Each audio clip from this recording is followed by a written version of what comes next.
ඉතින් අපි ඉවෙන්ට් ගත්තොත් මේ ඉවෙන්ට් ගන්න එක මචං කලාවක්. ඒක කලාවක් නම් ඒක පිකාසෝ කවුද? පිකාසෝ කවුද බ්‍රදර්? පිකාසෝ කවුද? ඉවෙන්ට් ගන්න එක කලාවක් නම් ඒක පිකාසෝ.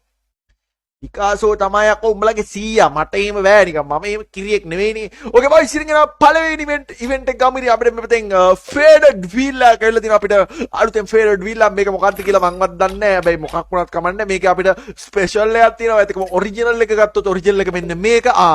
ජල බෝලයට අපිට අලුතෙන් ස්පෙෂල් ස්කින් එකක් ඇවිල්ලා තියෙනවා. බලමු ඉතින් අපේ පළවෙනි 19 ප්‍රථම රාජකාරිය වෙන ස්කිල් එක අපි ඒක ලබා දෙමු.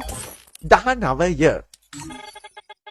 මම આવත් හැබැයි අත්‍තරම ලොවෙත් ගේම් එක ගන්න නැහැ ජීවිතේම මම ආයි ගේම් ගන්න නැහැ thank you කරේන thank you අත්‍තරම හදවතින් අවංකයි නෙමෙයි හදවතින්ම ස්තුති කරනවා මේ ඒක ආපු නැති එකට මොකද මම ආවනම් ගේම් ගන්න ජීවිතේට ඕකේ බොයිස් ඉතින් අපි දෙවනි ස්පින් එක මෙන්න මේ විදිහට දෙනවා ඒකෙන් එන්නත් එපා අන්න හරි ආදරේ හැබැයි මම මේකෙන් කියන එක එන්න ඕනේ නැත්තම් මමයි ගේම්ස් ගහන්නේ හරි